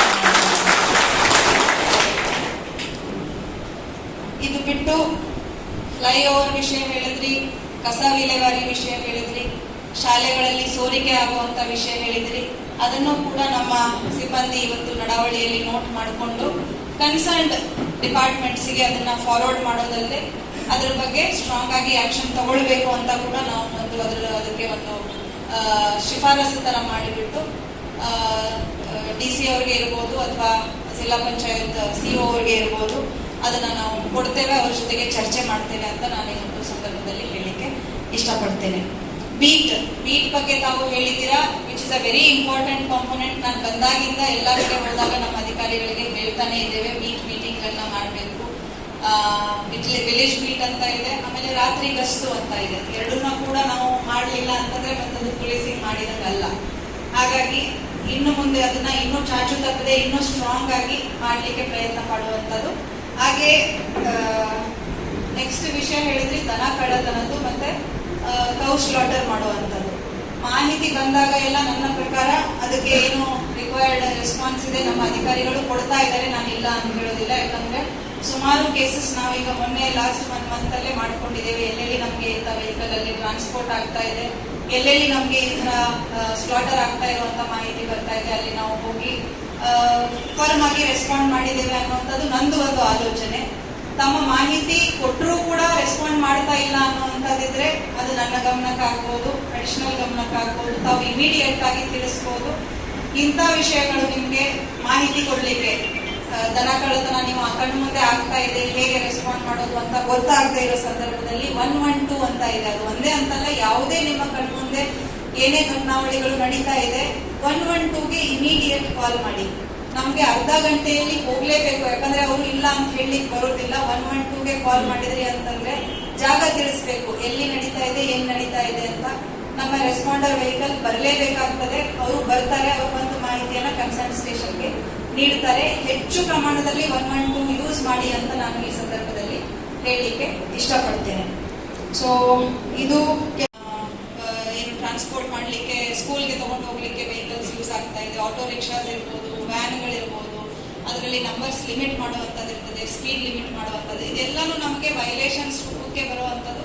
ಅದು ಡ್ರೈವ್ ಅಲ್ಲೇ ಬಂದು ಹೋಗ್ತದೆ, ಅದನ್ನ ನಾವು ಒಟ್ಟಿಗೆನೆ ನಾವು ನಿಭಾಯಿಸಲಿಕ್ಕೆ ಪ್ರಯತ್ನ ಪಡ್ತೇವೆ. ಬಟ್ ಈ ಸಂದರ್ಭದಲ್ಲಿ ನಾನು ಇನ್ನೊಂದು ವಿಷಯನ ಹೇಳಲಿಕ್ಕೆ ಇಷ್ಟಪಡ್ತೇನೆ. ಇಲ್ಲಿ ಇವರು ಮೇಡಮ್ ಹೇಳಿದ್ರು, ನನಗೆ ತುಂಬಾ ಸಂತೋಷ ಆಯಿತು. ಭಟ್ಕಳ ಅಂದ್ರೆ ಹೊರಗಡೆ ಇದ್ದ ಅಧಿಕಾರಿಗಳಿರ್ಬೋದು, ಹೊರಗಡೆ ಇದ್ದ ಜನರಿಗಿರ್ಬೋದು, ಅಥವಾ ಅದೊಂದು ಪರ್ಸ್ಪೆಕ್ಟಿವ್, ಏನು ನೀವು 93, 92 ಅಂತಿದ್ದೀರಲ್ಲ, ಆ ಟೈಮ್ ಒಂದು ಪರ್ಸ್ಪೆಕ್ಟಿವ್ ಇನ್ನೂವರೆಗೂ ಕ್ಯಾರಿ ಆಗ್ತಾ ಇದೆ. ಅದು ನಾವಿಲ್ಲಿ ಬಂದಾಗಿಂದ ನಾವು ನೋಡಿದ್ದೇವೆ. ಸಾಮರಸ್ಯ ಇದೆ, ತುಂಬಾ ಒಳ್ಳೆಯ ಸಾಮರಸ್ಯ ಇದೆ ಭಟ್ಕಳದಲ್ಲಿ. ನಾವು ಪೊಲೀಸ್ ಇಲಾಖೆಯಿಂದ ನಾವು ಕೇಳ್ಕೊಳ್ಳೋದೇನಂತಂದ್ರೆ, ಯಾವುದೇ ವಿಷಯನ ಅನ್ವೆರಿಫೈಡ್, ಊಹಾಪೋಹ ಇರೋವಂಥದನ್ನ, ನಮ್ಗೆ ಗೊತ್ತಿದೆ ಸೋಷಿಯಲ್ ಮೀಡಿಯಾ ಅದು ಒಳ್ಳೆಯದಕ್ಕೂ ಯೂಸ್ ಆಗುತ್ತೆ, ಕೆಟ್ಟದಕ್ಕೂ ಯೂಸ್ ಆಗುತ್ತೆ ಅನ್ನೋವಂಥದ್ದು. ಊಹೆಗಳನ್ನ ಪೋಸ್ಟ್ ಮಾಡಿದ್ರಿ ಅಂತಂದ್ರೆ ವಾತಾವರಣ ಪ್ರಕ್ಷುಬ್ಧ ಆಗ್ತದೆ, ಅಶಾಂತಿ ನಿರ್ಮಾಣ ಆಗ್ತದೆ. ಅದು ಬಿಟ್ಟು ವೆರಿಫೈ ಮಾಡಿ ಅಥವಾ ಅದನ್ನ ಅಟೆಂಡ್ ಮಾಡ್ಲಿಕ್ಕೆ ಒಂದು ಇಲಾಖೆ ಅನ್ನೋದಿದೆ, ಅವರ ಗಮನಕ್ಕೆ ತಂದು ಬಿಟ್ರೆ ಇಮಿಡಿಯೇಟ್ ಆಗಿ ನಾವು ಅಲ್ಲಿ ಹೋದ್ವಿ ಅಂತಂದ್ರೆ ನಿಜಾಂಶ ಏನಿದೆ ಅನ್ನೋದನ್ನ ನಾವೇ ವೆರಿಫೈ ಮಾಡಿ ಜನರಿಗೆ ಮಾಹಿತಿ ಕೊಡುವಂತ ಮಾಡ್ತೇವೆ. ಸೊ ನಾನು ಈ ಸಂದರ್ಭದಲ್ಲಿ ಇಲ್ಲಿರುವಂತಹ ನಮ್ಮ ಸಾಮಾನ್ಯ ಜನತೆಗೆ ಒಂದು ಕೇಳಿಕೊಳ್ಳೋದೇನಂತಂದ್ರೆ, ಸೋಷಿಯಲ್ ಮೀಡಿಯಾ ಅಚ್ಚುಕಟ್ಟಾಗಿ ಯಾವ ಕಾರಣಕ್ಕೆ ಬಳಸಬೇಕು ಅಷ್ಟಕ್ಕೆ ಮಾತ್ರ ಬಳಸುವಂತದ್ದು ಮಾಡಿ. ಅಂತ ಯಾರಾದ್ರೂ ವಾತಾವರಣನ ಹಾಳು ಮಾಡುವಂತ ಪೋಸ್ಟ್ಗಳನ್ನ ಮಾಡ್ತಾ ಇದ್ರೆ ಅದನ್ನೂ ಕೂಡ ನಮ್ಮ ಗಮನಕ್ಕೆ ತಗೊಂಡು ಬನ್ನಿ. ಯಾಕಂದ್ರೆ ನಮ್ಮಲ್ಲಿ ಮಾನಿಟರಿಂಗ್ ಸೆಲ್ಸ್ ಇದೆ, ಡೈರೆಕ್ಟ್ ಆಗಿ ನಮ್ಮ ಗಮನಕ್ಕೆ ಬಂದ್ರೆ ನಾವು ಅದನ್ನ ಅಟೆಂಡ್ ಮಾಡ್ತಾ ಇದ್ದೇವೆ. ತಾವುಗಳು ಅದನ್ನ ನಮ್ಮ ಗಮನಕ್ಕೆ ತಂದ್ರೆ ಯಾರು ಅಂತ ವ್ಯಕ್ತಿಗಳಿದ್ದಾರೆ ಅವರ ಮೇಲೆ ಕ್ರಮ ಕೈಗೊಳ್ಳುವಂಥದ್ದು, ಮಿನಿಮಮ್ ಅವರಿಗೆ ಒಂದು ಸ್ಟರ್ನ್ ವಾರ್ನಿಂಗ್ ಕೊಡುವಂತದ್ದಾದ್ರೂ ಮಾಡ್ತೇವೆ. ಈ ತರದ್ದು ಅನ್ವೆರಿಫೈಡ್ ಪೋಸ್ಟ್ಗಳನ್ನ ಹಾಕಬಾರ್ದು ಅನ್ನುವಂಥದ್ದನ್ನ. ಅದು ಬಿಟ್ಟು ಇನ್ನೊಂದು ವಿಚಾರ ನಾನು ಹೇಳಲಿಕ್ಕೆ ಇಷ್ಟಪಡ್ತೇನೆ. ಭಟ್ಕಳದಲ್ಲಿ ನಾವು ಇತ್ತೀಚಿನ ದಿನಗಳಲ್ಲಿ ನೋಡ್ತಾ ಇದ್ದೇವೆ, ಸೋಷಿಯಲ್ ಮೀಡಿಯಾ, ಕೆಲವೆಲ್ಲ ಫೇಸ್ಬುಕ್ ವ್ಯಕ್ತಿಗಳು ಯಾರು ಅನ್ನೋದು ಗೊತ್ತಿರೋದಿಲ್ಲ, ಬೇರೆಯವರ ಹೆಸರಲ್ಲಿ ಅಥವಾ ಬೇರೆ ಇನ್ಯಾವುದೋ ಹೆಸರಲ್ಲಿ ಅಕೌಂಟ್ಗಳನ್ನ ಕ್ರಿಯೇಟ್ ಮಾಡಿ ಪೋಸ್ಟ್ ಮಾಡುವಂಥದ್ದು ಹೆಚ್ಚು ಪ್ರವೃತ್ತಿ ನಾವು ಕಾಣ್ತಾ ಇದ್ದೇವೆ. ಅದು ಆ ವಿಷಯ ಇವತ್ತು ತಾವು ಮಾತಾಡ್ತೀರಾ ಅಂತ ನಾನು ಆಲೋಚಿಸಿದ್ದೆ. ಅದು ಯಾಕೆ ಮಾತಾಡ್ಲಿಲ್ಲ ಅನ್ನೋ ಪ್ರಶ್ನೆ ನನಗೆ ಕಾಡ್ತಾ ಇದೆ. ಯಾರು ಯಾಕೆ ಆ ವಿಷಯ ಎತ್ತಲಿಲ್ಲ ಅಂತ. ಯಾಕೆ ನಾವು ಕಳ್ಳರಿದ್ದಾಗ ನಾವು ನಮ್ಮ ಬೆನ್ನು ಮುಟ್ಕೊಳ್ಳೋದಿಲ್ಲ ಅಂತೀವಿ, ಹಂಗಿದೆಯಾ ಅಂತ. ದಯವಿಟ್ಟು ಮಾತಾಡ್ತೇನೆ. ಇನ್ನು ಮುಗಿದು ನಮ್ಗೆ ಅವಕಾಶ ಮುಗ್ದೋಯ್ತು, ಆಯ್ತಾ? ನಾನು ಓಪನ್ ಆಗಿ ಮಾತಾಡ್ತೇನೆ, ಯಾವುದೇ ಚರ್ಚೆ ನಾನು ಓಪನ್ ಆಗಿ ಮಾಡುವಂತ. ಓಕೆ, ಸೊ ನಮ್ಮ ಗಮನಕ್ಕೆ ಏನ್ ಬಂದಿದೆ ನಾವು ಅದ್ರ ಬಗ್ಗೆ ಹತ್ತಿದ್ದೇವೆ. ಬಟ್ ನಾನು ಕೇಳ್ಕೊಳ್ಳೋದು, ಓಕೆ ನಮ್ ಗಮನಕ್ಕೆ ಒಂದು 10 ಬಂತು 20 ಬಂತು, ಬಟ್ ಸೋಷಿಯಲ್ ಮೀಡಿಯಾ ಏನು ಅಕೌಂಟ್ ಓಪನ್ ಮಾಡೋದು ಎಷ್ಟು, ಅದು ನೀರು ಕುಡಿದಷ್ಟು ಸುಲಭ. 100 ಅಕೌಂಟ್ ಇವತ್ತೇ ಕೂತ್ಕೊಂಡು ನಾನು ಓಪನ್ ಮಾಡಿ ಬಿಡ್ಬೋದು. ಬಟ್ ತೊಂದರೆ ಯಾರಿಗೆ ಆಗ್ತಾ ಇದೆ? ನಿಮ್ಮಗಳಿಗೆ ಆಗ್ತಾ ಇದೆ, ಭಟ್ಕಳಕ್ಕೆ ಆಗ್ತಾ ಇದೆ. ನಾವು ಮ್ಯಾಕ್ಸಿಮಮ್ ಪ್ರಯತ್ನ ಪಡ್ತೇವೆ, ಇಲ್ಲ ಅನ್ನೋದಿಲ್ಲ, ಪ್ರಯತ್ನ ಪಟ್ಟಿದ್ದೇವೆ, ನಿಮಗೂ ಗೊತ್ತಿದೆ ನಾವೇನ್ ಪ್ರಯತ್ನ ಪಡ್ತಾ ಇದ್ದೇವೆ ಅಂತ ಹೇಳಿ. ಬಟ್ ನಾವು ನಮ್ಮ ಎನರ್ಜಿನ ಅನ್ವಾಂಟೆಡ್ ಕೆಲಸದಲ್ಲಿ ವೇಸ್ಟ್ ಮಾಡ್ತಾ ಇದ್ದೇವೆ ಅಂತ ನನ್ನ ಅನಿಸಿಕೆ. ಅದನ್ನ ನಾವು ಇನ್ನೂ ಸದ್ಬಳಕೆ ಮಾಡಬೇಕು ಅಂತಂದ್ರೆ ಈ ವಿಚಾರಗಳು ಬದಿಗೆ ಹೋಗ್ಬೇಕು. ಇವ್ರು ಹೇಳ್ತಾ ಇದ್ರು ಕಾರಣಗಳು ಸುಮಾರಿದೆ ನಮ್ಮ ಜನಸಂಪರ್ಕ ಸಭೆ ಮುಂದೆ ಹೋಗ್ಲಿಕ್ಕೆ ಅಂತ. ಇವ್ರನ್ನ ನಾವು ಫೈರ್ ಫೈಟರ್ ಯೂನಿಟ್ ಅಂತ ಹೇಳ್ತೇವೆ.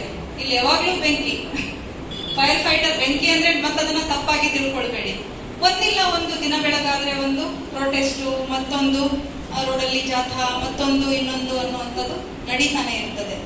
ಆಕ್ಚುಯಲ್ ಇಶ್ಯೂಸ್ ಇರ್ಬೋದು, ಅದು ಪೊಲೀಸ್ ಇಲಾಖೆದಂತ ಹೇಳ್ತಾ ಇಲ್ಲ, ಎಲ್ಲಾ ಇಲಾಖೆಗಳದ್ದು ಆಕ್ಚುಯಲ್ ಇಶ್ಯೂಸ್ ಬದಿಗೆ ಹೋಗ್ತದೆ.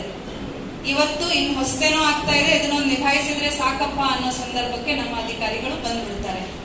ಸೊ ಹಾಗಾಗಿ ಜನರು ಈ ವಿಷಯಗಳನ್ನ ತಾವು ತಿಳ್ಕೊಳ್ಬೇಕು. ಇವತ್ತು ಇಲ್ಲಿ 200-250 ಜನ ಇದ್ದೀರಾ, 300 ಜನದವರೆಗೂ ಇದ್ದೀರಾ. ತಾವುಗಳು ಈ ವಿಷಯ ನಾವೇನ್ ಮಾತಾಡಿದ್ದೇವೆ ತಮ್ಮ ಜನರ ಜೊತೆಗೆ ಚರ್ಚೆ ಮಾಡಿ ನಮಗೆ ಸಹಕಾರ ಕೊಡಿ. ಇನ್ನು 1 ವರ್ಷ ಕಳೆದ್ರೆ ನಮ್ಗೆ ಎಲೆಕ್ಷನ್ ಇರ್ತದೆ. ನಮ್ಗೆ ಯಾವುದೇ ರೀತಿಯಾದಂತಹ ವಾತಾವರಣ ಹಾಳಾಗುವಂಥದ್ದು ನಮ್ಗೆ ಬೇಕಿಲ್ಲ.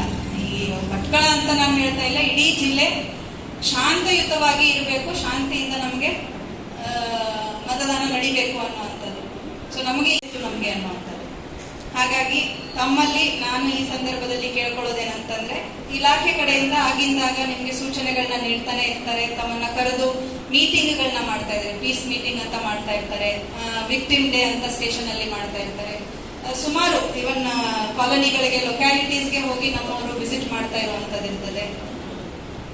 ಅವ್ರು ಏನ್ ಹೇಳ್ತಾರೆ ಸ್ವಲ್ಪ ಅದ್ರ ಬಗ್ಗೆ ಗಮನ ಕೊಡಿ, ನಮ್ಮ ಜೊತೆಗೆ ಕೋಆಪರೇಟ್ ಮಾಡಿ, ಪ್ರತಿಯೊಂದನ್ನು ನಾವು ಗಮನ ಕೊಡ್ಲಿಕ್ಕೆ ನಾವು ನಮ್ಮಲ್ಲಿ ಆ ಒಂದು ರೆಸ್ಪಾನ್ಸಿಬಿಲಿಟಿ ನಾವು ತಗೊಳ್ತೇವೆ ಅಂತ ನಾನು ಈ ದಿನ ತಮ್ಮೆಲ್ಲರ ಜೊತೆಗೆ ಹೇಳ್ತಾ, ಮತ್ತು ಇನ್ನು ಕೆಲವು ವಿಷಯಗಳು ಇದರಲ್ಲಿ ಇದೆ, ಬಟ್ ನಾನು ನೋಟ್ ಮಾಡಿಕೊಂಡಿದ್ದೇನೆ. ಡೀಟೇಲ್ ಆಗಿ ಪ್ರತಿಯೊಂದು ಪಾಯಿಂಟ್ ಬಗ್ಗೆ ನಾವು ಏನಿದೆ ಅಟೆಂಡ್ ಮಾಡ್ಲಿಕ್ಕೆ ಪ್ರಯತ್ನ ಅಂತೂ ಪಡ್ತೇವೆ. ನಾನು ನಿಮಗೆ ಗೊತ್ತಿದೆ ಈ ವಿಷಯಗಳು ನಾವು ಮಾಡಿದ್ವಿ ಇವತ್ತು ನಿಂತು ಹೋಯ್ತು ಅನ್ಲಿಕ್ಕೆ ಬರುವುದಿಲ್ಲ. ಇದೇನಂತ ಹೇಳ್ತಾರೆ, ಅದು ಬೇರೆ ಊರಿರುವಂತ ವಿಷಯಗಳು. ಕೆಲವು ಪ್ರಯತ್ನ ಪಡೋದು ನಾವು ಪಡ್ತೇವೆ, ಎಷ್ಟು ಆಗ್ತದೆ ಅದು ಒಳ್ಳೇದು, ಆಗದೇ ಇದ್ರೂ ಕೂಡ ನಮ್ಮ ಪ್ರಯತ್ನ ನಿಲ್ಲಿಸೋದಿಲ್ಲ ಅನ್ನೋದನ್ನ ನಾನು ಇವತ್ತು ಹೇಳ್ತಾ, ಇವತ್ತು ತಾವೆಲ್ಲರೂ ಸುಮಾರು 2-2.5 ಗಂಟೆಗಳ ಕಾಲ ನಮ್ಮೆಲ್ಲರ ಜೊತೆಗೆ ಕೂತಿದ್ದೀರಾ, ವಿಷಯಗಳನ್ನ ಚರ್ಚೆ ಮಾಡಿದ್ದೀರಾ. ಮುಂದಿನ ದಿನಗಳಲ್ಲೂ ಕೂಡ ಇಂಥ ಸಂಪರ್ಕ ಸಭೆಗಳನ್ನ ಮಾಡ್ಲಿಕ್ಕೆ ನಾವು ಇದು ಮಾಡ್ತೇವೆ ಅಂತ ಹೇಳ್ತಾ, ನನಗೆ awareness may be next 1 week ಅಲ್ಲಿ ಭಟ್ಕಳದಲ್ಲೇ ಸ್ಕೂಲ್ ಮತ್ತೆ ಕಾಲೇಜಸ್ ಮಕ್ಕಳಿಗೋಸ್ಕರ ಅಂತ ಹೇಳಿ ಡೆಫಿನೆಟ್ಲಿ ಸೈಬರ್ ಎಕ್ಸ್ಪರ್ಟ್ ಅನ್ನೇ ಕರೆದು ಬಿಟ್ಟು ನಾವು ಒಂದು ಟ್ರೈನಿಂಗ್ ಸೆಷನ್, ಒಂದಲ್ಲ ಇಫ್ ರಿಕ್ವೈರ್ಡ್ ಎಲ್ಲ ಮಕ್ಕಳು ಕವರ್ ಆಗ್ಬೇಕಂದ್ರೆ 1, 2, 3, 4 ಮಾಡ್ಲಿಕ್ಕೆ ನಮಗೆ ಸಮಸ್ಯೆ ಇಲ್ಲ, ನಾವು ಮಾಡ್ತೇವೆ ಅಂತ ನಾನು ಈ ಸಂದರ್ಭದಲ್ಲಿ ಹೇಳಲಿಕ್ಕೆ ಇಷ್ಟಪಡ್ತೀನಿ. ಏನಿದೆ ತೊಂದರೆ ಧನ್ಯವಾದಗಳು. ಒಂದು ಸಾರ್ವಜನಿಕ ಸಂಪರ್ಕ ಸಭೆಗೆ ಜನಸಂಪರ್ಕ ಸಭೆ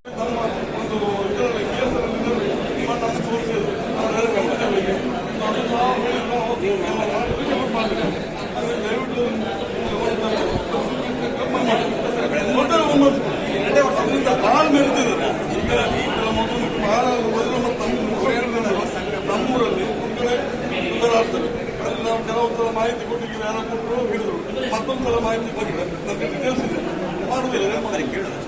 ನಾವು ತಮ್ಮ ಗಮನಕ್ಕೂ ನಮ್ಮ ಬೆಳಗ್ಗೆ ತಂದಿದ್ದೆ ನೋಡಿ, ನಾವು ಮತ್ತೊಂದು ಸಲ ಅದಕ್ಕೆ ಹೇಳ್ಕೊಡ್ತಿರ್ತೀವಿ. ಇದೆಲ್ಲ ಇದೆ ಮೇಡಮ್,